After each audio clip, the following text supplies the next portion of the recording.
Deep in the ocean, an orca pod is on the hunt. But these aren't your average orcas. These guys are organized. Marketing team, did you get those social media posts scheduled for the SEAL migration? Aye, Captain. We even have an automated notification for all pod managers when they go live. They use Monday.com to keep their teamwork sharp, their communication clear, and their goals in sight. Monday.com. For whatever you run, even orcas. Go to Monday.com to dive deeper.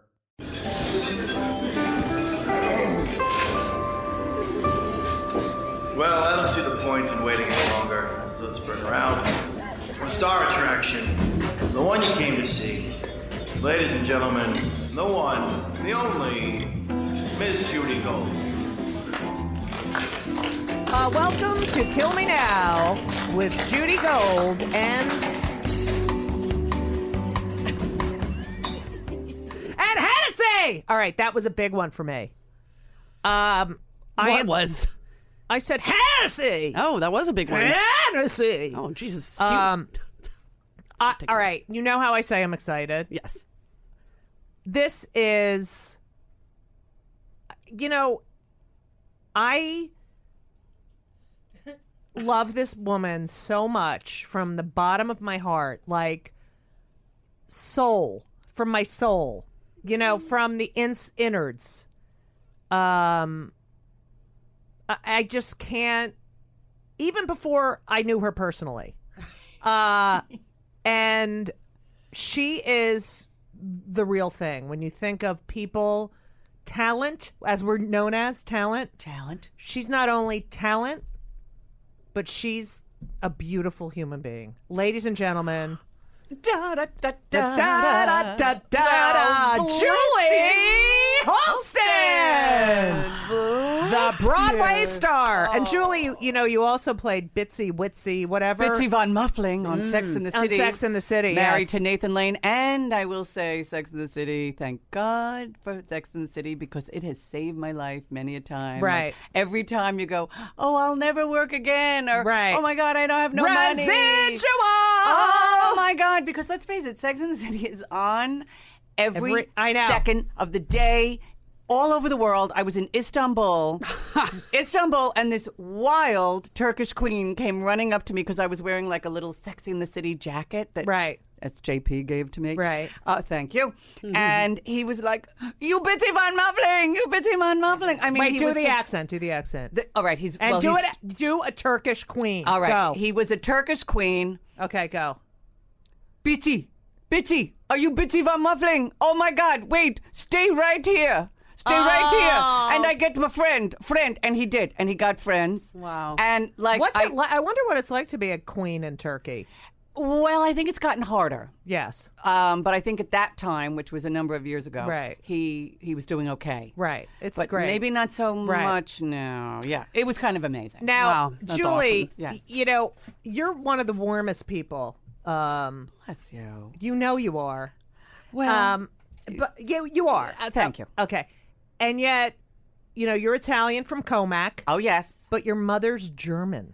German-Irish. Right. Yeah. I don't see you with a German-Irish mother. I am a German-Irish-Italian. I am very much like my dad, who was 100% Sicilian. Right. Rudolfo. Right. Abatelli. And yet your facial, it's the qualities are German-Irish. German-Irish. But your voice... I'm Jewish, really. Right, I know. So you are... Do you think, if you did 23andMe, that DNA thing that Hennessy did and now found out he's 30% Jewish? What do you mean? What do you move in the head? It's 15. My mom is 30. It's 15? Yeah, I got lower. You fucking lied to me. No, I told for you. like a month. No, I told you. You said 30. I'm going to go back. Told you my mom I'm was going 30. back to the Yeah. I'm to the going back results. to the text. Okay. To the text. Okay. Okay. Well, that's what I meant. I'm sorry to mislead you. But is thrilled about that 15%. Oh, absolutely. Hate us. Oh, All of them. absolutely. That's my mother. They all hate us. Every one of them. They hate us. That's me at home every day now. The minute you walk out of the room, they call you a dirty Jew. They hate us. They all hate us. Well, they do. Okay. Well, what I fear, actually, because I am a lapsed Catholic, desperate to be a Jew, and I totally identify with Jews. I want to be Jewish. I actually thought about converting at one time. I'm not joking. Let me just say a little bit before you say this. Yes. I have a joke about, bringing home a friend, and my mother would be like, do you think she would hide you?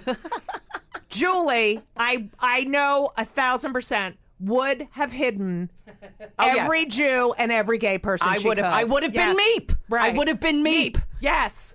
Well, bless you. I only hope that I would be Meep. All right, so go back to your Jew. But there is this part of me that fears that if I did the 23 test, that they'd find out I actually have more German, and that in fact I'm somehow like related to Hitler. And you own slaves. That freaks me out. But a lot of Germans are Jewish.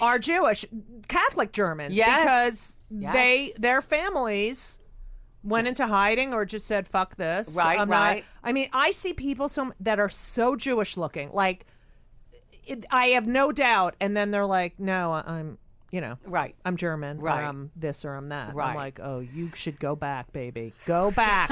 Yeah. No, it's anyway, but we'll see. I've never done that. Maybe I should. So you grew up in It's really fun. You grew up in Comac, and your mother was a teaching assistant? She was a teaching assistant at and your Rolling father- Hills, and my dad was a tobacco salesman. And so Was he an executive? No, he was basically a distributor. And did everyone smoke in your house? Yes, except for my sister Mary, my younger sister Mary, who is an American Revolutionary War reenactor. No, Hello. Wait, Sharon, my ex's brother, is a Civil War reenactor. Oh, like. This is what I don't. Here's a kill me now thing. Yeah. Why do we have to reenact that? Thank you. Why does that need to be reenacted? Well, you want to hear this? This is the killer. My Go to sister. Williamsburg. Yeah. Hello. We have sites for this. It's enough. So you don't need to get dressed up and kill people and then have a party we won. What the fuck is? And they fake die. Yes. They fake die. My sister fakes die all the time, and this is the killer. This is when I thought, and then they wonder. This again. Kill me now. You think I'm a weirdo because I'm an actress and a comedian? You're an American Revolutionary War reenactor who's a nurse practitioner, and you die in a fake field. Now, what the heck? When she's doing this, do they treat women like shit and tell them to go get their stuff? Whatever is the battle, okay? And here's another kill me. So women have no rights. No, right. Not really. Not really. And here's the other thing. I will never forget this. Okay, Hurricane Sandy really, really hit Long Island. Remember this? Yes. It was really bad.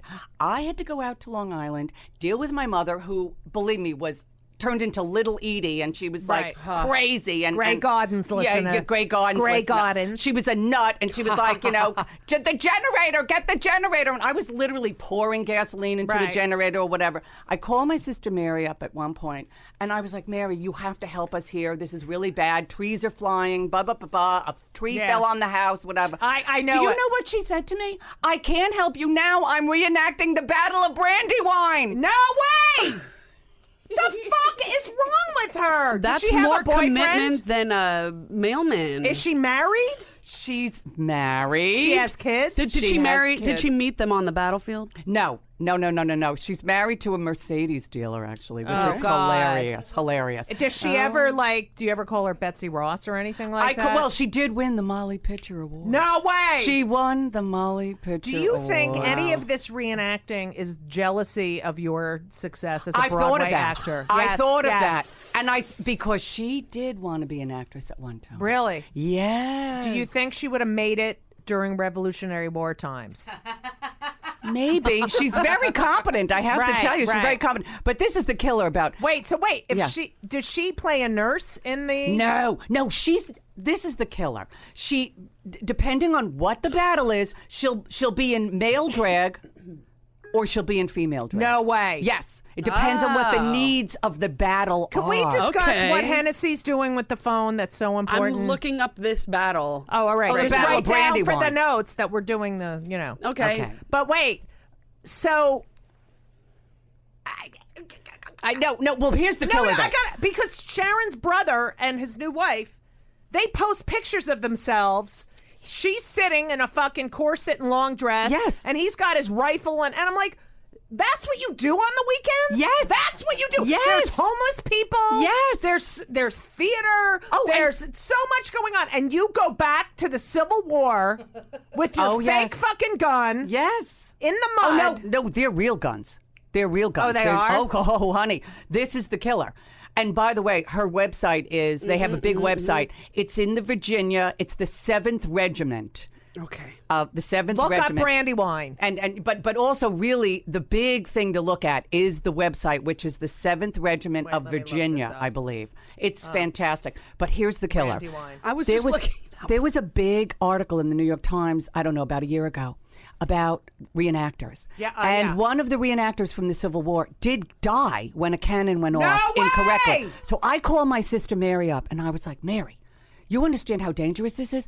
I just read in the New York Times, this guy, died from like a cannonball. And she goes, oh, those are the Civil War people. They're crazy.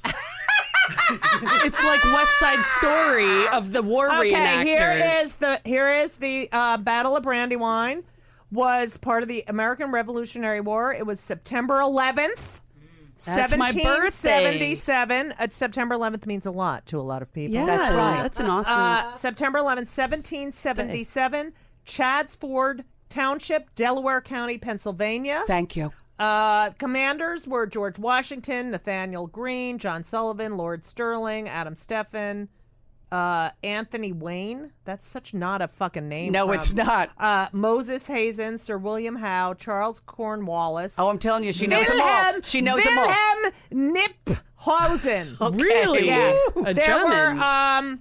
were, casualties. The total casualties, 1,300. 300 were killed, 600 wounded, 400 This captured. is in the real war, right? Not the real one. Yeah, not this the is the real- reenactment. Right. Yes. Yeah, no, I can tell you who the casualty was. My mother and me Right, on 17 exactly. Green Drive. That was the Oh, casualty. my God. That was the casualty, let me tell you. Oh, guess where the House Army departed from? Sandy Hook, New Jersey. Oh. God damn it. You can't believe. I grew up in New Jersey. I can't believe the history in that state. Yeah. Like, that was one of the. Oh, a biggie. Very big. All right. Yeah. Anyway, so that Brandywine. is hilarious. Did they drink brandy wine during the brandy They wine? do after the whole thing is over. Do they And eat like food from that time Yes. period? I can't. I fucking can't. I have pictures of, like the tin cups and like the dried pineapple and the salted meats. Well, you gotta stay in character. You gotta stay in. Thank They're God dead they do serious. not do Holocaust reenactments. Can you That's all I imagine? have to Can say. you imagine? Yeah, they're not doing Titanic reenactments. No, You cannot well, compare the Titanic. You can't compare anything. I wasn't They comparing. did do a Titanic reenactment. It's called the movie Titanic. Thank you, Chemda. Oh, That is great. Chemda. It's called the Chemda movie is here. Schindler's List. Yes. You know what I mean, but they don't go out every weekend. Bingo. That's what I mean. You know what I'm talking about? Oh my Or God. slave reenactment. It's ridiculous. They actually do that. They on- do. They on do. plantations. Yes, they do. Still to this day, and they've got black people serving all the white people. They do. I can't. And I it's can't. quaint and lovely. Yeah, and I think they do them down south. They do. That's what I'm saying. This is terrifying. It's fucking ridiculous. And that Confederate flag shit is ridiculous. Yeah, kill me now. Okay. Kill me now. Yeah. Kill a lot of people. So- Yeah, kill a lot of people. Okay. So yes, grew up in all right, Comac. So you grew up in where Rosie O'Donnell, but you didn't know each other because We didn't know each other. Yeah. I was in Holy Family High School because my mother thought that I was very obstreperous. I think. Oh, and uh-huh. I needed to be with the nuns. Right. You know. Little Talk about did she kill me know now. you Little were a did Jew. she know. Little Yeah. did she know. All Now, those were ones you are in lesbians. plays? I was. Oh yes, I won the drama award. Oh my God! Oh, what was your yeah. first part? It was this crazy, multimedia kind of thing we Right. did called The People Yes, based on a Carl Sandburg poem. It was ridiculous. Okay. Do you want to know? I would always try out, and I was too tall because I was Right. 6 feet at 13. But I played in the orchestra and the marching band. But anyway, in 7th grade, I got cast in Guys and Dolls I love it. as the head of the mission Nice. Okay. because I could be tall, wear an ugly woman suit, and Right. and it was Follow the Sarah Arvide. We've decided to close down the mission, but I was also in the orchestra, so I had to get up, Okay. go backstage, go, Sarah Arvide, we've decided to close down the mission. And then I have to go back to and one time I was late and it was awful. Oh my God. It was like you were, And all I wanted to do was act. Yeah. And it was like, sorry. And then I auditioned, I've said this before, I auditioned for graduate school because I went to Rutgers at Mason Gross. And Bill Esper. Yes. I did 2 monologues. He said, you're very talented, but no. But how do you expect me to cast you? You're too tall. Too fucking tall. Then I call my mother. Well, he'll get his. And he did.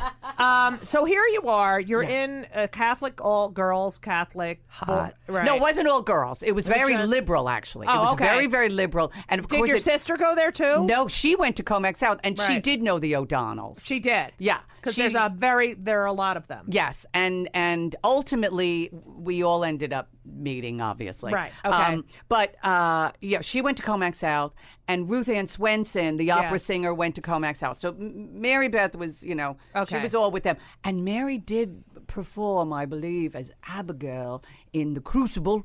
Oh, really? And she was, I must say, she was more than passable. I was very proud of her. But she did not become the actress. Yeah, did but she? now she she's did Betsy. not become the actress.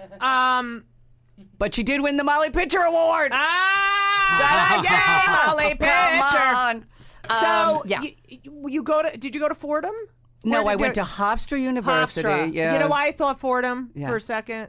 No, I meant Hofstra. I Yes. meant Hofstra because the Rosenthals, Monica, Yes. and Phil are my close friends. Yes, I was And just they with Monica. I know, and I live there in L.A. Yes. with them, and We went to Hofstra. Yes, you went to Hofstra. We all went to Hofstra. I didn't want to go to Hofstra. I really see life, as you know, it killed me now. Is everything that you don't want to happen, of course, happens, and then you're sort of You bitter. make the most of it. And then you're bitter. Right. And then you go, okay, I'm really bitter, I'm really bitter, Right. I'm really bitter, but I don't want to die. Right. So I have to live with the bitterness Right. and make something of it. So that's what you do. I really wanted to go to Emerson. I did too, and my I parents wanted- wouldn't let me, and I got in. I got in and so got a fucked up. scholarship, but I didn't get as big a scholarship as I did to Hofstra. And my mother, quite, pulling Isn't on that the guilt. unbelievable? That Yes. is my biggest piss Yes, off yes. from my We parents. didn't I go to got Emerson. in. I got in, and they're like, "Sorry." That's what my mother- And then I got into Rutgers, and they were like, "Well, that's a well-rounded." That's what my Yeah. mother said. She And was it's like, cheap. we It have was- another person going to college. It's really going to be, And it was behooves cheap us. It was because cheap. mine was a state school. There you go. And it was like $2,200 per 3,000. semester. Yeah. 3,000. Yeah. And my 25 mother was maybe. like, you got a scholarship. We have other people in that. It's like, other people? You mean Mary? Mary's gonna She's be go- a fucking. She's Betsy what, Ross. What are you talking about? Other people. It's not like we're What just a does Mary family of do? 7. What She's does a Mary- nurse practitioner. Oh, she is really a Cardio-critical nurse. care nurse, yeah. But it was like, there's no other people. It's one other person, and she's going to nursing school. Right. Why? I can't go to Emerson? I got a partial scholarship. I know. And then she was like, you're going to be in Boston. That's too far, and you blah, blah, blah, blah. I know. I still regret that because I think I would have. Well, I did stand up in college, but I would think have been I would have been smarter. I really feel I would have been smarter if I went to Emerson because Boston is, you Right, go to right, Boston right. and you're smart. Right. And I feel I would have been a power I've met lesbian. a lot of stupid people. You know would what? not have been a lesbian. You're power lesbian. You're still a power lesbian to me. Thank you you. like the penis. All right. Not really. Really? Well, I mean, I'm over it. I also- It's very disappointing. Yeah, I'm over it. I also wanted to go to school in Boston. I wanted to go to Boston Conservatory. There you go. They didn't let me. Yeah. No. See, we had And to it was turn the like my bitterness. father went to Rutgers. My father went to. He got his MBA there. He got his law degree there. My brother, he got into UPenn and Cornell. Oh, went to yeah. Rutgers. You had no chance. My sister went to Douglas, and then it was like, sorry. Yeah. I'm like, What? I'm different. Of course. Don't you see how different? All right. Don't you see I'm going to be doing Shakespeare in the Park Yeah, soon? right. So you Over my you're dead in the body. theater program. Any other famous people in the theater program at that time? Believe it or not, because I was really the dork. You know what I Right. mean? I I'm the didn't do dork. that well. The people who were doing well at Hofstra didn't end up doing it. Right. What is kind of fascinating to me, except for people like Phil Rosenthal, Right, but right. they were after me. Right. I mean, Because Margaret they Collin The actress Margaret Right. Collin went to Hofstra, but she was above me. So But it's in my like, I group- guess, because you had to work so hard, you were used to working so hard. Yes. And they probably went out in the real world and was like, oh, wait, I was a star at Hofstra. I think they did. I think they were like, wait a minute. Yeah. And I Rejection? I started as a dare at Rutgers doing stand-up, and then was like, oh, my God. Right. This... I'm hilarious. It was really it was really a God speaking like this. Yeah, cathartic. And but I was a music major, but that's all I wanted to do. All right, but not enough about me. Enough about me. So you graduate Hofstra. What happens? Okay, I took a really weird turn. Yes. I basically got married right away. Yes, you did. I got married right away because I basically didn't want to move into the city by myself and learn the subways by myself. So I basically you need a buddy for that. Yeah, I needed a buddy. Yeah. No, I got married to my college sweetheart. I was 20 years old. Right. I was very young. And at that time, your mother didn't say. Oh no, she. I think she was a little freaked out. Right. But on the other hand, she liked this guy that I was marrying. Right, but she didn't. How were they young when they got married? No, they weren't that young. Yeah, she was like 25, 26. Yeah, my mother. Let's see, my mother was 30. That's old for that Yeah, generation. Yeah, that and was my older. father was 37. That is older for Yeah. that generation. No, my mom didn't marry. But I think she just, I think my mom kind of threw her hands up with me. She was just like, oh, I don't know what to do with Julie. Right. Do you know what I mean? Like, she's strange and squirrely and loud and obnoxious and I don't know. Yeah, you take care of her. Right. Do you know what I mean? I think there Yes. was a part of her that was like, okay, Mr. Halston, you take care of her because we don't know what to do with She's her. acting like a power lesbian. Yeah, she's acting like a power lesbian. And she didn't go to Emerson and she's bitter. Just you deal with it. Right.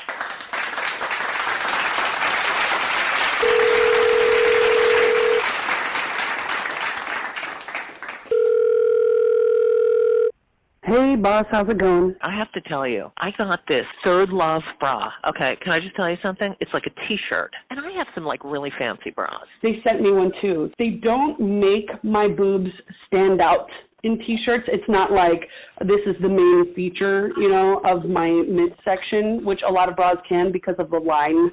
Well, here's the other thing. It's made out of memory foam. All right, no one cares about you. They only care about me wearing my bra. It's airy. It doesn't, you don't sweat. You don't feel like, you have to stick your hand underneath it. This Third Love bra. Okay, can I just tell you something? It's like a T-shirt. It's like I'm not even wearing anything. Yeah, this thing is so fucking comfortable, I can't even tell you. It's called Third Love. For 30 days, you can start a free trial right now. You go to thirdlove.com/killme. And thirdlove.com/killme. And I'm telling you, it is the most comfortable bra I've ever owned. So then I got into the city, and it was a little bit of a scary thing. It was like, wow, I go on auditions, and it was like... What was your first audition? My first audition... Was it from backstage? Wait a minute. You know what? I don't even remember. I'm trying to think now. I would go to backstage, yes, and I would look at those listings, and it certainly wasn't an equity, an EPA as they call them, Backstage because I didn't is a even have casting equity then. Right. I had no card. I had nothing, and I think it was like for a showcase. One of those like showcases, a cabaret showcase. Yeah, showcase, and it was going to be scenes. Right. Do you know what I mean? Uh-huh. And I had to display a number of emotions. Right. And everything that I did came out rather angry. Yeah. And it was funny because the person who, I don't remember, they said, you seem to be angry in each one of these things. And I think I was angry because it was so poorly written. It was right. I used to it was get so like humiliating. That It was so humiliating. Yeah, on All American Girl, and I'd get the script, and I would have a night of, okay, you're making $7,500 an episode. Okay, you're making $7,500. Like that. Yes. It was so. By the way, that was the most I ever made since then. But you network. You started. You started going on auditions, but when did you started studying with Terry Schreiber Studio, and now I'm on the board of that studio. I know. Which is very cool. And they honored you. They honored me with Ed Norton. I know. Which was who we just discussed. We just talked shit about him. Yeah. Oh yeah, what's his story actually? I don't know, He's a but bastard. Is he? Well, he didn't. I will tell you, he did not give a good speech. Well, I gave a great speech at the Cheese Driver Studio Yeah, of Gallery, but he is a terrific actor. All right, yeah. And he did study with Terry, but Okay, yeah. so we you were on studied it. with Terry. Studied with Terry. You don't have an agent. No, I have nothing. And so you're just doing the move to New York, and your husband's name is? James Thomas Halston. And he is? In publishing. Uh-huh. He's he was an editor. Okay. Where did he work? McGraw Hill. Oh, very nice. And Yes. where'd you live? We lived in Brooklyn in Carroll Gardens, and this is when Carroll Gardens I was so remember. fantastic because no one spoke English, by the way. Right. It was completely Italian. And in fact, it was one of those times when, you would hear some gunfire. Right. You did hear gunfire. I remember in the 80s. Yeah, Yes, it was the 80s. Sure. And it was literally during like one of the mob bosses, funerals, we literally all had to duck. Right. Because we did hear like what we thought were firecrackers or a gun. And there were gunshots. So, yeah. Did you have a big apartment? Like, were you like a wife? Okay. I was a wife. Well, I tried. Anyway. Right. 6 rooms. What? 6 How much? room. Okay, you want to hear? This is Yeah. what I love. I'm gonna kill 6 myself. rooms, tin ceiling, exposed brick wall, okay, on a beautiful block in Carroll Gardens. Mr. Pagano was the landlord. He knew I was in Abatelli. He said, it's $400 a month, but for you, it's $275. What? Wait, sorry. $275. Kill me now. Kill me now. Dollars. Kill me now. Ding, ding, ding, Kill ding, me now. Let me just say something. My first apartment was on West 81st Street. I lived in the ground floor of a brownstone with an opera singer. Okay. I had the whole back room and the backyard. I love it. Okay, it wasn't done, the backyard. Right. And this was when the Upper West Side, like I literally Yeah, it went was to the scary. corner to buy pot. And it Right. was just crack addicts. So yeah. Right. $400 a month. There you go. Yeah. No, it was $400, but for me, $275. Yeah. Well, It was. I don't know cute. what he paid. But my rent was $400 a month. I Isn't lived that on the unbelievable? Lower East Side, Henry Street, by the Henry Street Oh, Center. Yes. Henry, my son. Yes. $525 a month. Bing, bing, bing, bing, Bing, bing, bing, bing, bing, bing, bing, bing, bing. Okay. Yeah. So Anyway, so we lived there in you are, Brooklyn.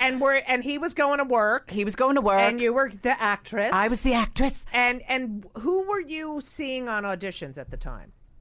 Well, I do remember seeing like Allison Janney. Oh, yes, yes, yes. I saw a lot of Allison Janney, and of course she would always get it. And I would see Kristen Johnston, Right. Johnson, and Deborah Messing. Oh, yes. And I do remember one time seeing Deborah Messing, and I thought, why are she and I going up for the same? Right. Because she looks like a freaking goddess, Right. and I'm like still the character girl. I Right. mean, I was not stupid enough to think that I was a leading lady. Well, do you know what I mean? but I read that you wanted to be the leading lady, but Terry said to you, "You're funny, and you got to go comedy." Yes. Was that? It was a big ding, ding, ding moment. It was. It was because And were you disappointed? Not really. I have to say, I think at that point I was so desperate, Right. bitter and desperate for any advice. You seem to me not to be bitter. Like there's nothing bitter about you. Well, no, I'm. You know what? she's a good actress. I'm a Does good it actress. dissipates as you age. It does. It does. And you know what? I there have been times when I have been very bitter, but I have done a lot of work on myself, and Right. I just felt like, in a way, it never fit me well. Right. It didn't actually. It's fit unattractive, Me. Yeah, yes. it didn't, and it didn't fit me well. Well, And- if it's real bitter, like I'm bitter, but I'm just like It fits victim-y you. right? Yeah. And it's all you Right. know. It's from a vulnerability. It's Exactly. not from really being bitter. It's just Exactly. like why me? Why not? Right. Like I always say, I wrote there's the Jewish Book of Why, and then I say I wrote the Jewish Book of Why me. There you go. So anyway, Good night, Yeah, and it folks. didn't suit me. It just didn't suit Right. me. So I was So- like, you know what? If the clothes don't fit, get give something them that does. Do Get a not different give them outfit. to the Salvation Army because they are anti-gay. They are anti-gay. I've stopped giving my clothes to Salvation Very Army. anti-gay. Yes, but they're the only ones that pick it up for free at your door. So Doesn't matter. Go to the AIDS. Go to Homeworks. Go to homework. Yeah, I mean, homeworks. then Go you to gotta walk homework. somewhere. So what? No, inconvenience yourself for a little bit. Yeah. Inconvenience yourself. Come on, kill me now. All right. All right. So I love you. So. So anyway, he said, you're funny. Right. And he said, you're really funny. You should really explore this. Right. So this is like in the 80s, I had a little comedy act with my friend Kenny Pearl, who was a dancer. Yes. A dancer with Martha Graham and Alvin Ailey and blah, blah, blah. And he had gotten this terrible leg injury, so we had to stop dancing for a while. And we just did this crazy comedy act called Halston and Pearl. Isn't that original? Very, very. I gotta say, the one thing that's great about The First Husband, your name is fucking awesome. It's amazing. It is. I have to say, that didn't work out, but boy, How what long a name. were you married? Yeah, 6 years. 6 years. Yeah. Okay. But the name. Yeah, it's not the name in vain. is fucking great. And here's this. I am still best friends with his two sisters. No way. Mary Does he Eileen- have kids? No. No. Did he remarry? He remarried a couple of times. And he has a very good marriage with the woman he's with now. Okay. Very good. Did you have a lot of sex? When I was younger? No, with him. With him, yeah. Oh, all right. Oh, yeah, good. yeah. It was all good. Okay. But his two sisters, Mary Eileen and Kathy, are still two of my best friends in the whole world. That's In so fact, cute. I'm seeing them for dinner next oh week. my God, that's Next week. terrific. So, So, Julie, Yes. when did you meet Charles Bush? You're doing these these comedy Halston shows. and Pearl. Halston and Pearl. And guess what? We used to do a bill with Nathan Lane. Right. And You Tim did. Stack. Halston and Pearl did. Halston and Pearl used to do gigs with Tim Stack and Nathan Lane. Oh my God, Tim Stack. And didn't okay. you work with Nathan Lane later? Oh, yes. Yeah. Yes. we and just we're- talked about it on Sex That's and the what City. I'm saying. Yes, Yeah. we Okay. married. We That's married. dope. Okay, so I want you while we're telling the story. Yes. How I Met Charles? No, What? to include. I want you to include the divorce. So Okay. here we are. You're with Halston and Pearl, Right. And you're going around.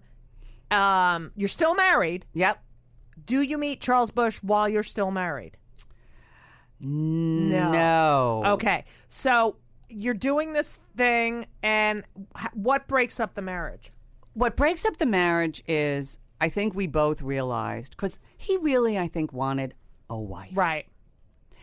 And I was like, well, I have to go to the club, or I have to, I want to be an actress, Right. and I have to do this, and Right. I'm going to be out late, and Right. do you know what I mean, and all that kind of stuff.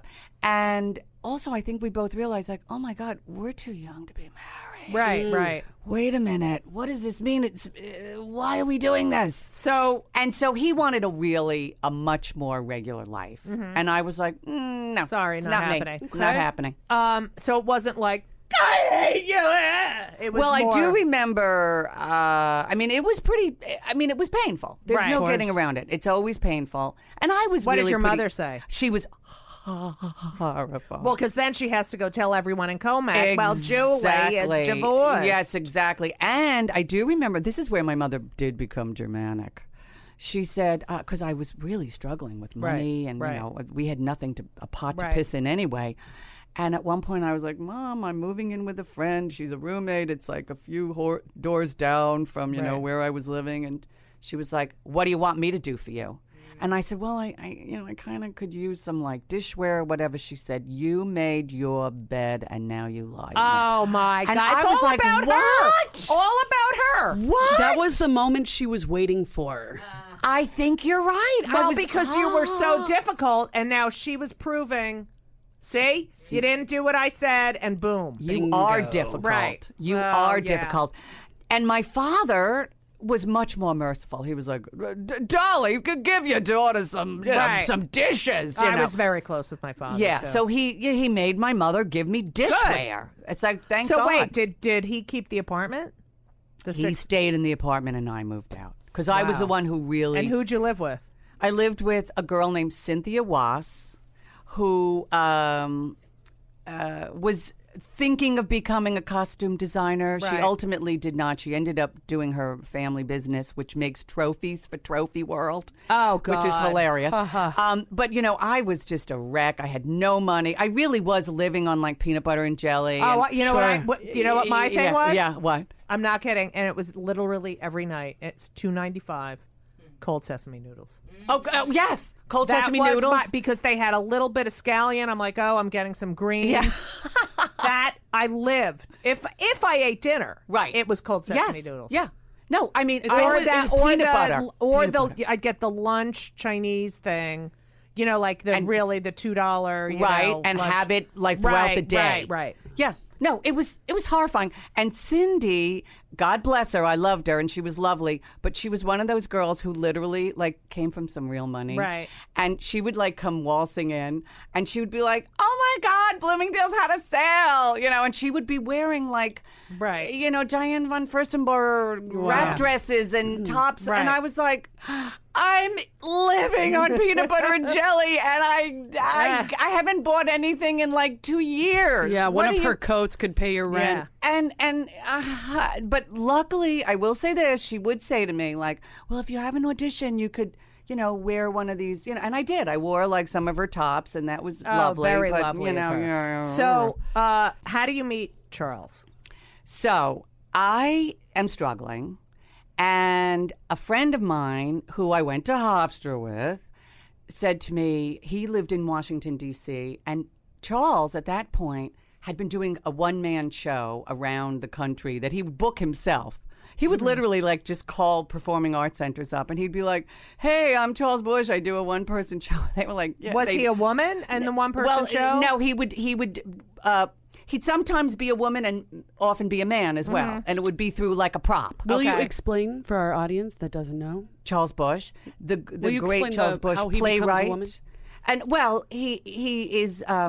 He wrote a play called Vampire Lesbians of Sodom, which ran off Broadway. We were just getting to. And but he's a famous gender bender illusion performer. He is. I brought the kids to see him in Provincetown. There you go. I mean, I love. Yeah. Love. He's one of the best. Right. I saw you in Vampire Lesbians of Sodom. Oh, for God's sake. I did. You go. That's hilarious. 1985? Yeah, 1985. Yeah, okay. 84, 85. Yeah, I remember going. I went with Sharon. Yeah. So you were in Vampire Lesbians of Sodom, which was, for the listeners, kind of life-altering. Well, it was like ways. The Rent. Yes. It was like Rent of the 80s. Yes, it kind of was. It was go downtown, see this, or you are not a fucking hip, cool. You're not one of the culture vultures. You're not. Yes, you are just. You're not a New Yorker. You're not a New Yorker. And you were fantastic. It was hilarious. I played the succubus, and we started all this.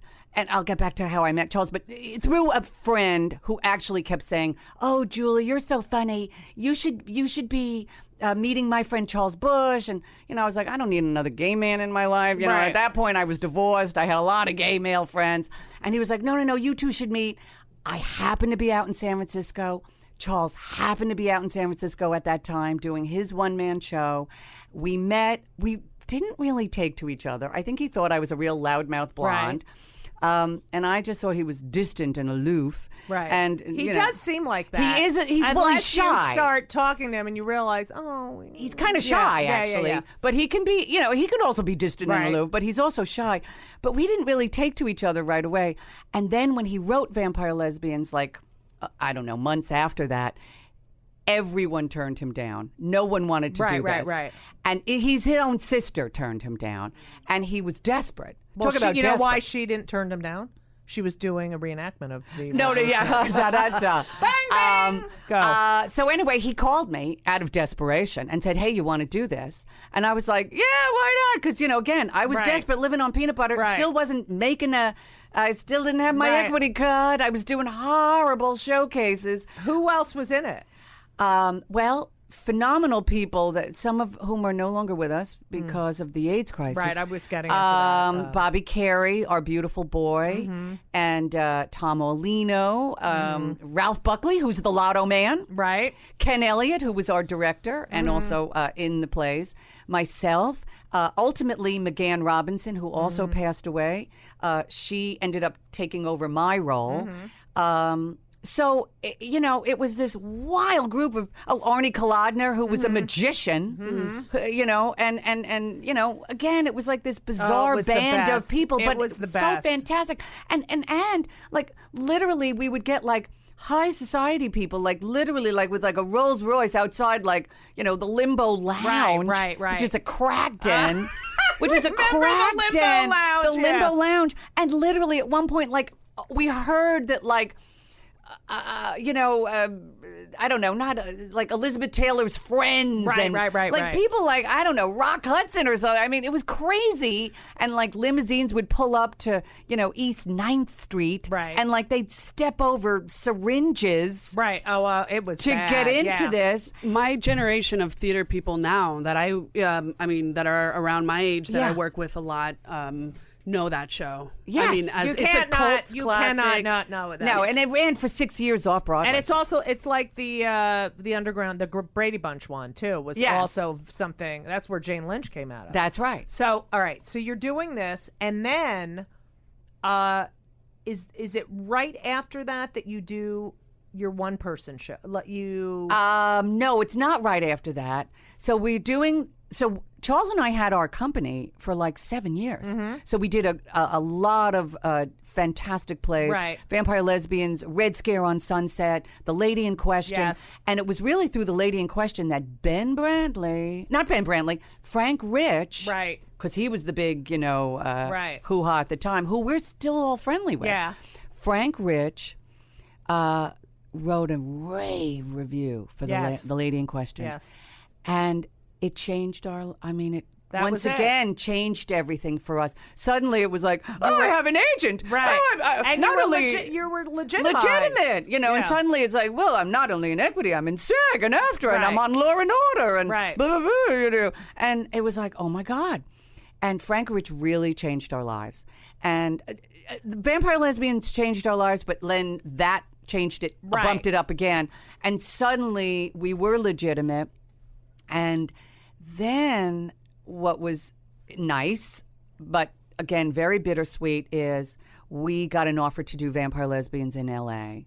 And once we went to L.A., that also legitimized us as kind of like coastal people, like, they can do this and do that. And I was doing guest spot work. Right, yes. Do you know what I mean? But, I remember at this time, as a stand-up, I think you're one of the people who really understand the AIDS crisis from the very beginning. Oh my God. And how horrible. I mean, it was The Walking Dead. I mean, it was all these people were not in the closet anymore, and no one was helping them. And can I tell you, this is one of the worst stories. Okay, the war zone stories. Okay. One of my dearest friends. Why do you look at them? Every time you're like, go to tell a story, she looks at Hennessy and she's looking at us equally. No, because you know what it is? It's like, she's younger. I want the young. Go ahead. Hennessy is younger. I want the youth to know. I'll tell you really a horrible story. I saw Rent. All right. But this is like from the front lines. Yeah, I know. My dear friend Wayne was an actor, but also working on Wall Street, and anyway, very, very ill. Family disowned him. Completely disowned. Mm-hmm. So who's going to take care of Wayne? So a group of us got together and said, we're going to take care of Wayne. One of the reasons I was not in Psycho Beach Party, which was another Charles Busch great, play. Amazing. I helped produce it, but I didn't want to be in it because I couldn't work a job, produce, and be in something at the same time. Plus, take care of Wayne. Took care of Wayne. So I was like, you know what? I'll produce. I won't be in it, but I have to be a buddy because we're now living with Wayne because he was so ill. Right. So we would take turns living with Wayne. And this is the days before, internet and cell or whatever, and texting. Ambulances would not pick up AIDS patients. They knew the signs, they knew what to look for, and they would not pick them up. Hospitals would not pick people up. So private ambulance services, and a lot of them would not pick up AIDS patients. So literally, it was like the movie Casablanca. You would have to write down the numbers of the few private ambulance, and you would pass it to each other. And it was like something out of a scene of Casablanca. Right. And you would hand it to a friend, and you'd say, this is the number you must call. Right. And they would be the people that would pick Come up. and pick up. You know, when Wayne was so ill, you know, couldn't breathe, or, you know, having yet another episode. Oh, please. And so it was that kind of scary, secretive.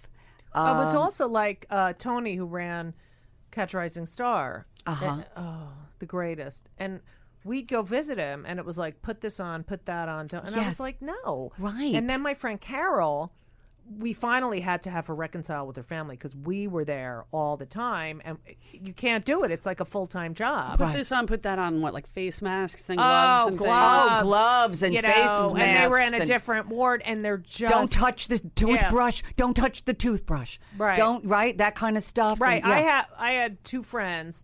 They're both alive and well. Thank One God. of them got the virus, I guess in 82 or 83. And they were in a very long-term relationship. But if one of them had the virus and one didn't, but if he flossed, they couldn't kiss or touch for long time, like a day. Yeah. And the only people who really took care of these guys were straight women and lesbians. Yeah. We're women in general. We're And fag what- hags, yeah, and yeah. you know. And also with Wayne, like the family didn't quite come around. His mother did come and visit him. The father would not deal with him. It's His brother unbelievable. would not deal with him. Unbelievable. And I'm sure today they regret it. If they're alive. Well, I hope they do. Yeah. To be quite honest. God, this is taking a really See, great that's turn. where I get bitter. Yeah, See? I get bitter. I With get that bitter shit, about too. that. Yeah. And Yeah. Reagan. Yeah. Oh, Reagan. How about people constantly talk about what a great president Oh, my he God. was? Awful. Shonda, why don't people remember? And he screamed at the people in the Bronx. Yes. Now, he came to New York, and Ford told Drop Dead New York. Drop Dead New These York. fucking all right, anyway. Okay. So, Yes. you start getting work, and I remember I went to your show. Yes. Which one was it? Lifetime it was of Julie Halston's Lifetime of Comedy. Yes. That was again. Charles Bush was the one. We were in a dressing room. This was in L.A. And he was like, "You're so funny," and I was like, "No." He said, "You should do a show of your own." And I went to that. You don't know No, this. I don't know I this. went to that, and I was, stand up, and I was like, "Oh my God." Like, there were two shows, your show and Whoopi's show. I went to Whoopi's show in 84. And yours was closer to 90. Yeah, and, it was. And it was like, wow. You can do this. I can do more than, I want to do more than stand up. Right, right. And it stayed with me until I actually did 25 questions. I Right. always thought about your show. Oh, isn't that fascinating? And I had no idea. Yeah, and reading those wedding announcements. Yep. And just the raw funniness and So fascinating. Yeah. And Comac, I did talk about right. Comac. And I remember where I was sitting. It was in what theater was it was that? the Actors Playhouse. Yes. Down in the Village. Yes. And, Yeah. It was adorable. It was great. What? I did a show there right before it got shut down. It got shut down, and right? It got shut down right on opening night of the show I did there. So What that was the it. show I was you were just- doing? It was a play called A Night in Vegas by Okay. Rob Marshall. Rob Marshall? Not Rob Marshall. He's a playwright. Oh, okay. right. Does a lot of LGBT stuff. Oh, All right. okay. Not Rob Marshall No, from but our I was going to generation. say from Chicago. Oh, yeah. Different one. So yeah, I saw that. Oh, my God. And that's when I knew you were from Vampire Lesbians, but that was, oh my God, I'm a Julie Halston Oh, fan. my God. Bless you. And you were in LA and you were starting to get like Yes. you were a big character actor, but you got anorexic in LA. I did. I got anorexic, and now this is where Which is so I might get into some unusual. trouble. I might get into some trouble, but as I do say, sometimes in my act, people go, "Oh, anorexia, that must have been so terrible," and I'm like, "Well, actually, the thing about anorexia is if you go too far, you will die, and that is a terrible thing." But if you don't go too far, you're very thin, and it's kind of cool. But yeah, I'm going to get a lot of flack for that. I know, but like how? I mean, well, I'll tell you why I think I truly did get anorexic. I had just lost 2 of my closest friends. Right. And you know what? When your best girlfriend in the world is 80 pounds and dying, it's hard to go over there with like a spaghetti dinner. Right. Do you know what I mean? I was not going to eat in front of her. Right. And I was also totally traumatized. Oh, hello. You're not. Your friends aren't supposed to die At when 30 you're years old. Right. Come on. That's crazy. I know. I I truly was traumatized. Right. And they say, all these sort of disorders are about control. Right. Having control. And it's like at that time, none of us had any control. No control. And our friends if you're going to get anorexic, you got to do it in LA. You got to do it in LA. Because they don't even notice. Yeah, no. They're like, oh, you're fat. I guarantee. Yeah. Oh, well, literally my hair was falling out and my nails were yellow and they were like, good job. Good job. Julie's looking great. I saw her ribs. Yes. And couldn't be better. Yeah. Stick her in a guest spot of My So-Called Life, which they did. Oh, I was doing Margaret's show during, the All American Girl during My So-Called Life. Yes. And I used to hang out with all of them. Oh, remember the girl who played TJ Martinez? Yes. I loved her. I loved her. Beautiful girl. Wilson Cruz. Come on. It was all I great. went bowling with them. I went bowling with what's her name on Claire Danes? Yes, I went bowling with Claire Danes. Okay. Anyway, so that's what was going on. You're anorexic. Yeah. And who says, Julie, you're anorexic? Let's fucking. Oh, well, I knew I was, but at that point you're like, hey, it's working for me. Yeah. You know what I mean? It's working for me. How did you recover? Well, then what happened? Of course, you lose your period too. Right. You have no period, so it's like, Which, all right, yeah. woohoo, this is Right. great. So again, yellow nails, hair falling out, no period, doesn't matter. And something happened. I was like having stomach pains, probably like from not eating. Right. And I finally decided to this is when I came back from LA after doing some guest spot work. And I went to the doctor and I was like, oh, my stomach is hurting. And he was like, what's happening with these bruises on your legs? Because he thought maybe I was in an abusive relationship. The abusive relationship was with myself. Right. And I was like, oh, well, I guess I was at the gym because I was so skinny. Oh, yeah. I would go to the gym and pump up and literally if a barbell touched me, I'd had a bruise. And he was like, these bruises are not too cool. We got to talk about this. And I was 112 pounds. At almost 5'8". Wow, Jesus. Oh my Christ. God. Are you? That's okay. the weight That was of your crazy. skeleton. Yeah. Cray. It was cray. That's cray. That's LA cray. Yeah. And I never worked so hard. I mean, it was a riot. But do you think your agent was like, I have the perfect Julie, she's anorexic. Yeah. No, I'm telling you. Great booker. Well, my agent at that time was a guy who ended up having to leave the business because he has his own issues. Right. So I don't even think he cared or whatever. Right. So anyway, the doctor was like, I think we need to talk. You know what I mean? And he's still my doctor, by the way. Oh. And he's in LA? No, he's here. Okay.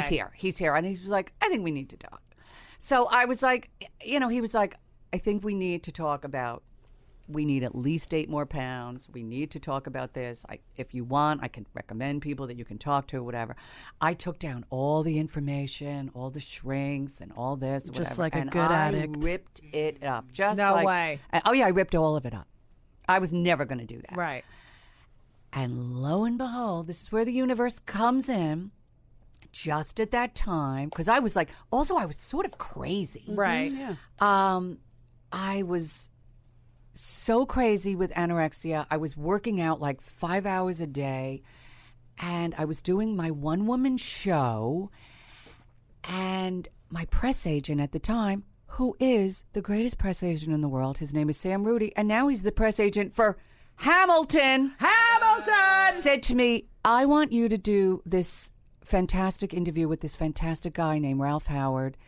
He works for 1010 Wins. And I was like, I can't do that. I mean, I'm too busy at the gym. You know, I can't. And Charles Bush and other people who had been interviewed by my husband said, oh, you should meet him. He's really good. And it's 1010 Wins. It has like this huge listenership. You should do that. Oh, that would be so good for your one-woman show and all this stuff.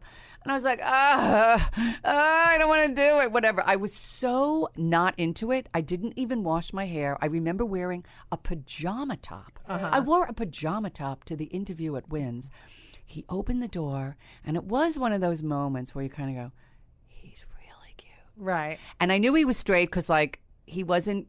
He wasn't gay. I knew he was straight because he wasn't gay. But, like, he wasn't, like, totally put together. Right. Do you know how I mean? Straight men, and they never quite get it right. And he was really cute, and he was adorable, and he was a great interview. And I was like, And we ended up sort of dating. And our first date was lip synca. No way! Which is hilarious that was our first date. And he, you know...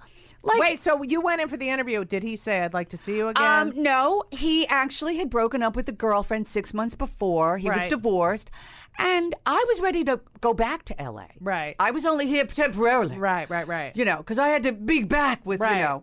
And I did end up going back to L.A. and he called me because Sam Rudy and I talked after the interview, and I said, boy, he's really cute. Right. And I did say to Sam, you know, before I go back to L.A., maybe it would be good for me to have a date with someone because I need a confidence booster. Right.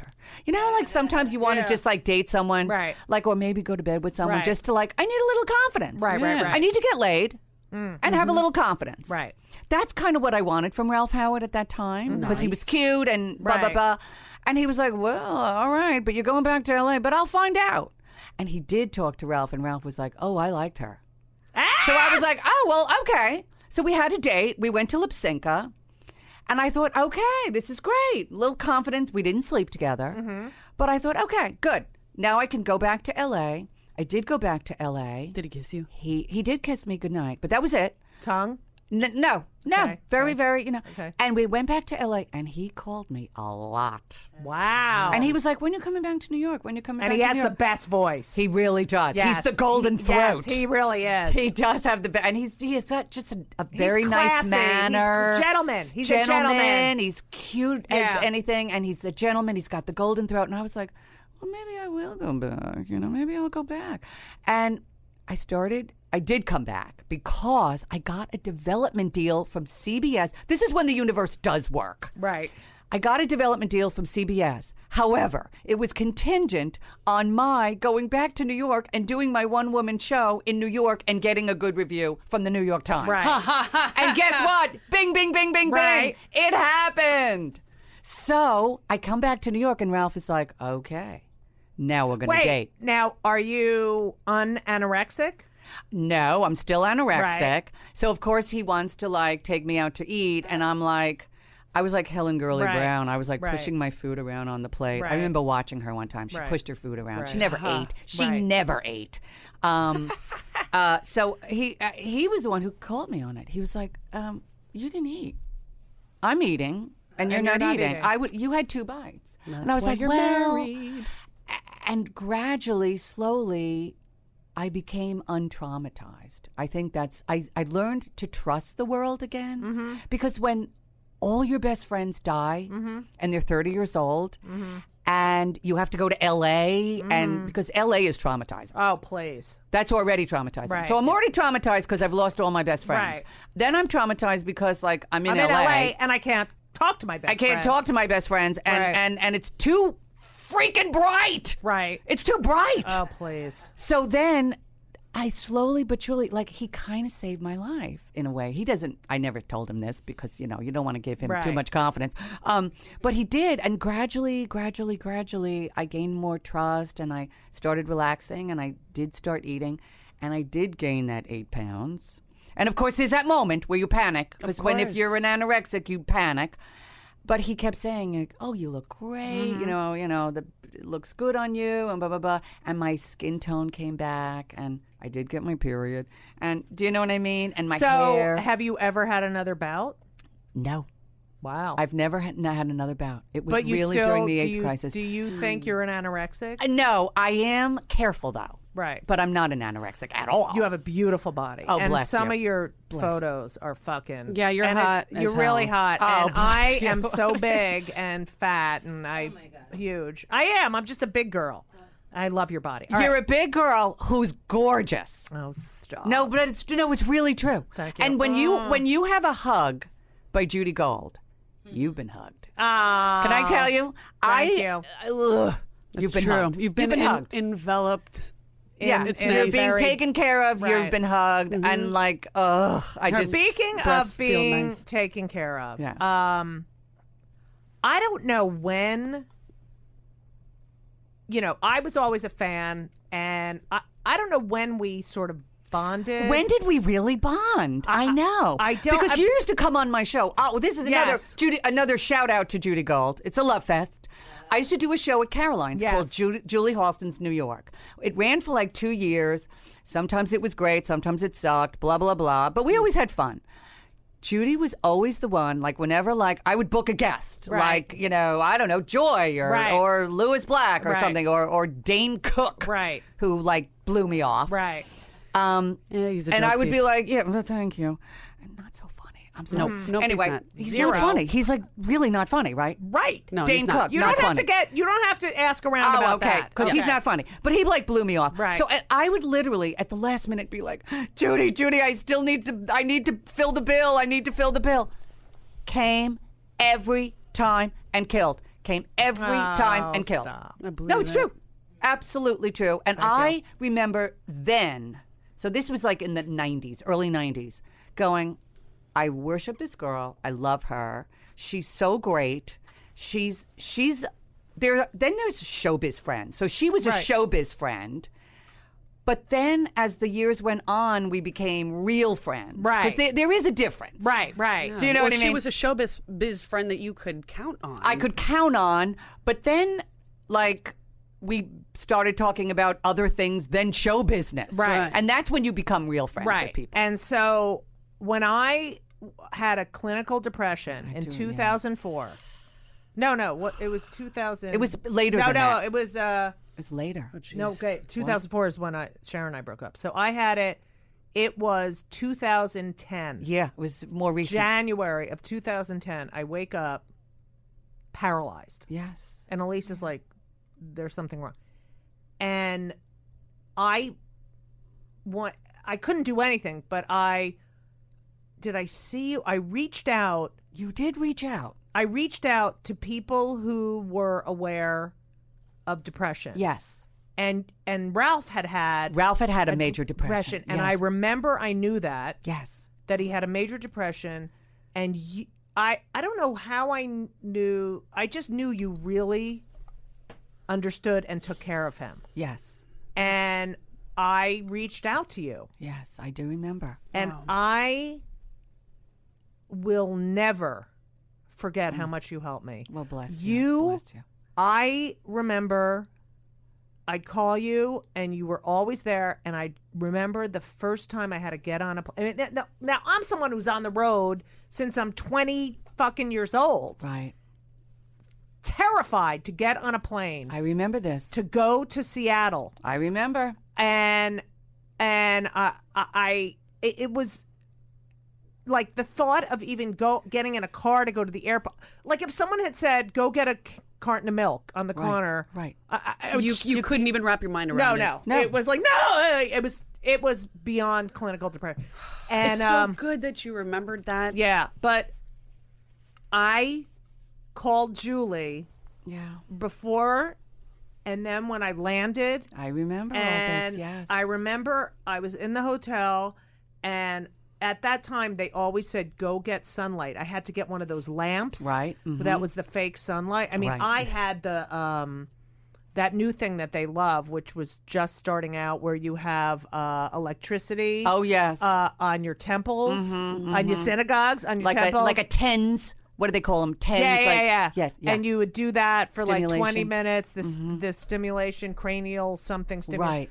Right. And I would do all these things. And they say that depression is harder for performers because you have such emotional memory. You know, And you also have to put yourself out there in order to just work, in order to go to work. But this was my first time, and I got to the hotel, and I remember I went outside the hotel to sit like on a bench so I could get some vitamin D, and I called Julie. I was like, I can't do it. I can't. And she's like, you can do it. You made it across the country. And you're there, and you're going to go home, but you're going to do it. And you have no idea. Oh, bless you, honey. Well, I listen, I feel very strongly about you, and I have literally watched all of us grow as performers and as people.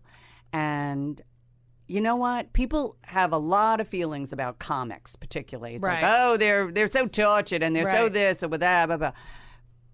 It takes a lot of courage to do what performers do. It really does. And I don't want to like overstate things because look, there are people on the front lines of a war. Of course. But who have USO shows. That's right. But we have come through something together, a lot of us. And it's very important that we, keep together and be supportive. And I have literally seen Judy Gold go through so many things, and she did a set, I don't know, that not that long ago, that I have to say was one of the best sets I ever saw in my life, and I've seen a lot. And I thought, this is A plus. And given what you've gone through, and you've also raised two beautiful, fantastic children. Thank you. And had a life with your mom and your dad and your friends and, girlfriends and do you know what I mean? This is a rich life. Right. You're living a rich life. Right.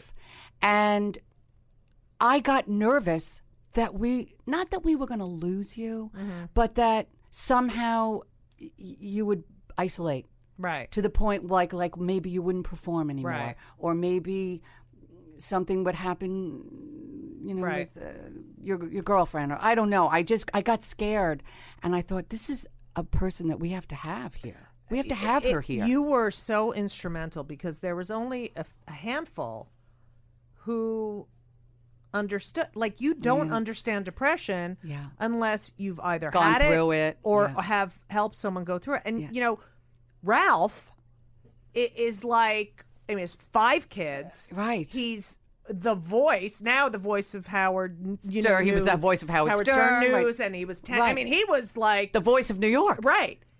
And I thought, oh my God. Right. And you were and then he has a transplant. A lung transplant. Lung transplant. He's diagnosed with a fatal disease. Right. And I mean, talk about being blindsided. Right. You go to the doctor, you're not breathing well, and the doctor said, I don't know how to tell you this, but you're going to die in a year. Fuck. Don't tell me.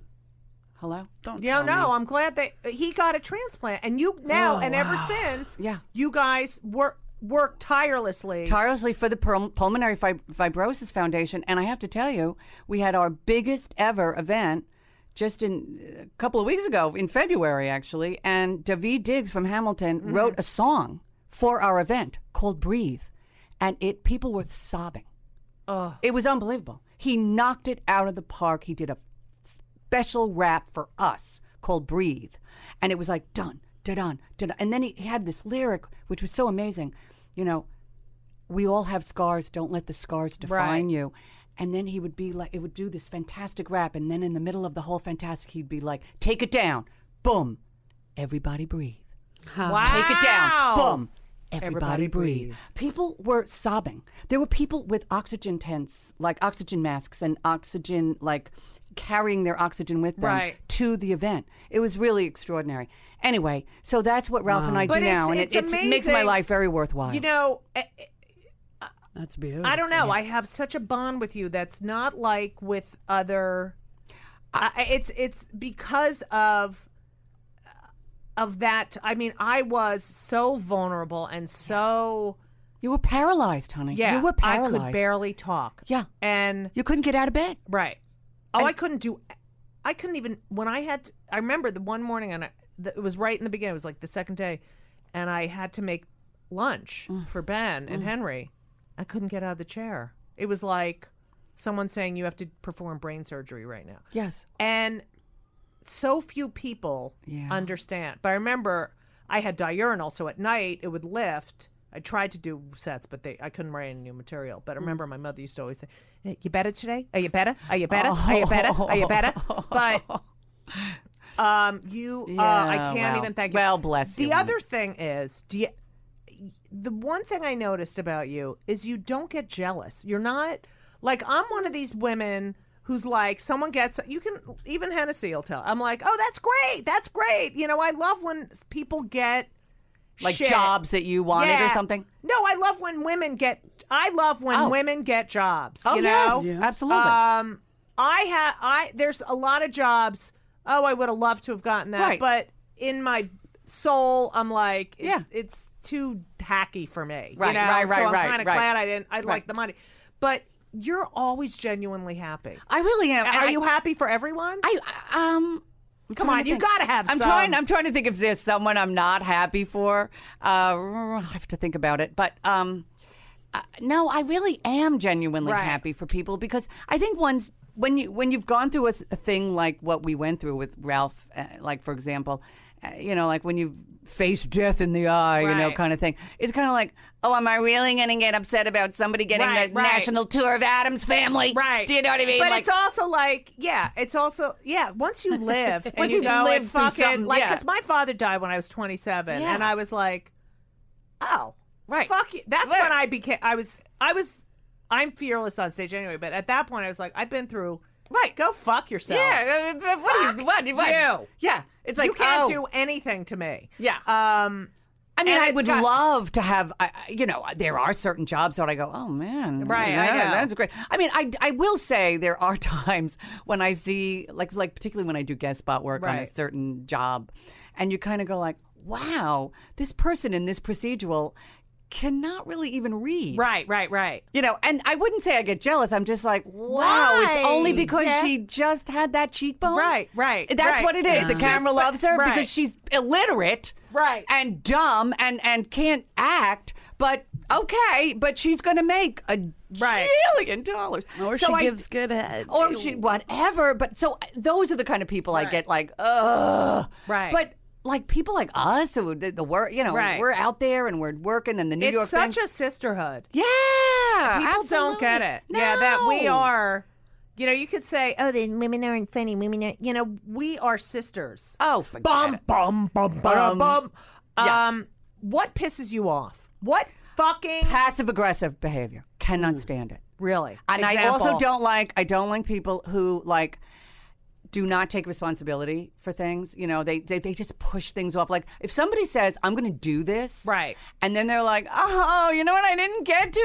Right. And I'm like, wait, you had to get to it. Right. This is really important, particularly with important things. Like if you gave your family movies to someone and they said they were going to digitize them. Right. And there were 1 million of them, so it takes a long time. And it's been almost a year, and you keep saying to the person, right, please, can I have them? Because my sister will not stop nudging me. Give me your sister's number. No! Please. No, I we want get along the fucking so well movies. anyway. I want the fucking movies. I just want to put her heart out. Okay, so those kind of things. Right. Or people who, just the passive aggressive thing. I just cannot stand that. I hate passive aggressive. Oh, it's like either say what you mean and let's duke it out. I'm really good now with that because I was so... You call people on it. Right, because before I was like, oh, then they won't like me. Now I'm like, no, fuck you. I'm a good person. Yes. So fuck you. This is what I need. Yeah. Exactly. Right. And it's fascinating the kind of excuses that people make. It's like, you know how it is, and I'm like, no, I don't know how it is because I actually get everything done. So why? And I do it 150%. That's all the other time. thing. Yeah. That's why I'm so nervous about Shakespeare in the Park. Like should I know all my lines? You No. are gonna be so good. God, I'm so nervous. And you know By what? the way, Judy got a part in Shakespeare in the Park. Yes, Gremio. And it's an all-female cast. I know. I can't wait. Taming of the Judy. Can we go out after you when No, you come? I'm going to be coming a couple of times. First of all, I have a lot of friends in the show. Right. You being, unbelievable. Right. My friend Jackie Sanders is in the show. Nice. And so I'll be coming. We will go out. And Rory Powers, let's do a shout out to Rory Powers. Rory Powers.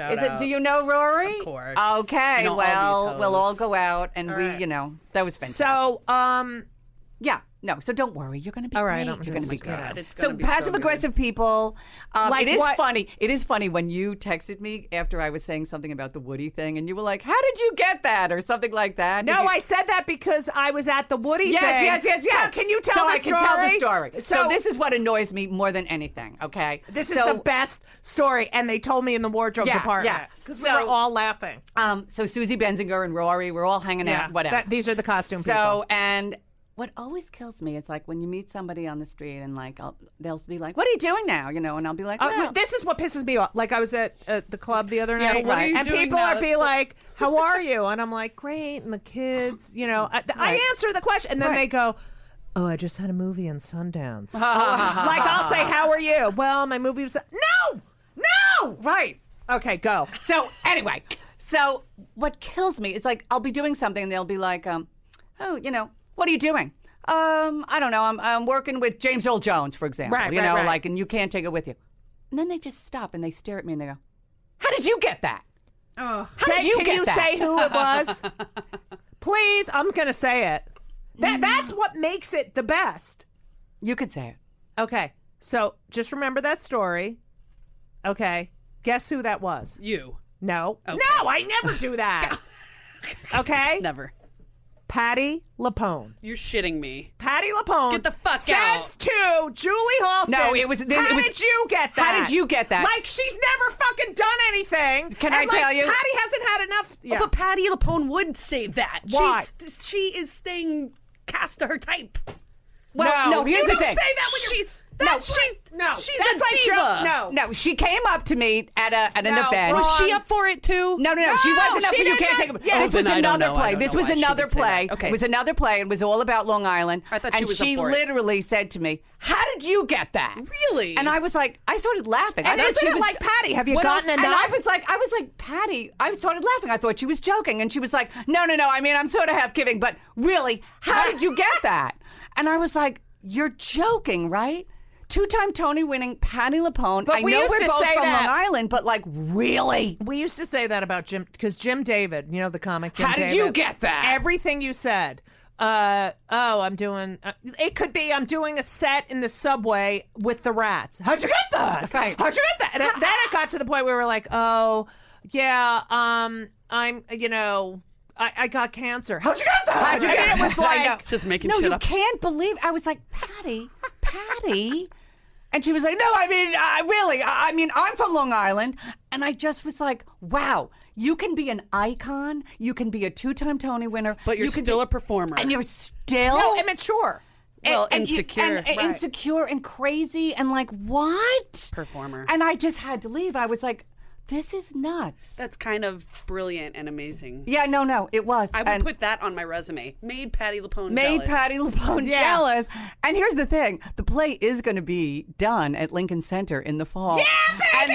And of I'm course going, I'm I'm doing going. it. Can I And go of co- opening? You, yes, that would be a Because good I thing. never, ever go to opening. But I'm kind of hoping Patty comes. Oh, Wouldn't please. that be the She best? does too. Yeah, I want to go the night she goes. She so I goes, can go, yeah. oh my God, Julie, you were perfect for this. Exactly. I love her. So love you, I love it just all. want to say before we ask you our last question, Okay. I just want to, I can't do you justice without saying some of the Broadway shows you have starred and appeared in. Okay. The Man Who Came to Dinner. Yes. The Women. Yes. Hairspray. Yes. Gypsy. Yes. Anything Goes. Yes.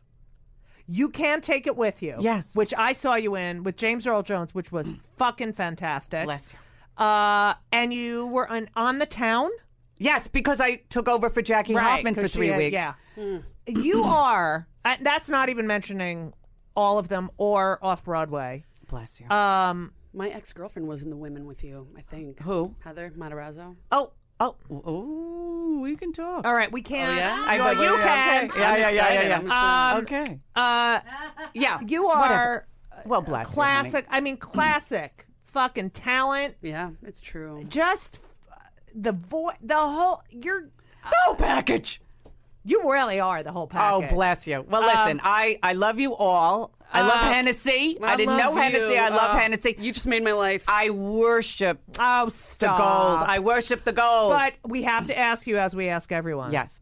Are you on any antidepressants? Not right now. Have you ever been? I have. I've been on Prozac. When Ralph was diagnosed with pulmonary fibrosis, I was like, I need something. I need something immediately. And how long were you on it? Probably 6 months. Oh, that's it? Yeah, that's was good. Yeah, Did you gain weight? No, I didn't. Wow. No, I didn't. But it did help. It did help. Yeah, it helps. It did help. Yeah, that's what when people need to understand, mental health is like it's the same as physical ailments. Absolutely. And you got to take a pill sometimes. You got to take a pill sometimes. We have that technology now to help our brain chemicals, right. even out. Right. There's no reason why you shouldn't take advantage of the technology that we have. It is not weak, and there's no they're shame medical in it. advancements, not Absolutely. really technology. It's not there is technology. There's no reason to suffer. Semantics. Don't suffer. You can make other people suffer. That's fine. That I But do you every don't have day, to. ask Ralph. But yes, All no. right.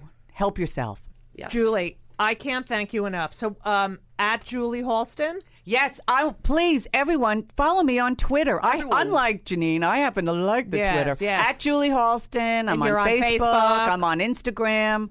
At Harvey Gypsy on Instagram. Because somebody stole my name. I know. Mine too. I know. There's a Judy Gold doing videos. Unbelievable. It makes me crazy. That says it's starring Judy Gold. I'm like, you're not Judy Gold. Yeah, you're not the Julie Halston. Anyway, at Julie Halston, come and follow me on Twitter.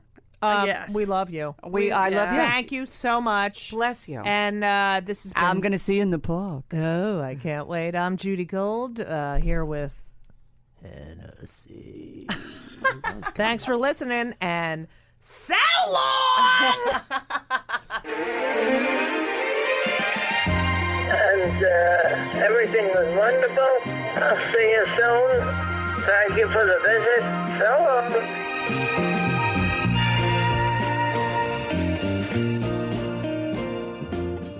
This episode is brought to you by Progressive Insurance. Do you ever think about switching insurance companies to see if you could save some cash? Progressive makes it easy to see if you could save when you bundle your home and auto policies. Try it at Progressive.com. Progressive Casualty Insurance Company and Affiliates. Potential savings will vary. Not available in all states.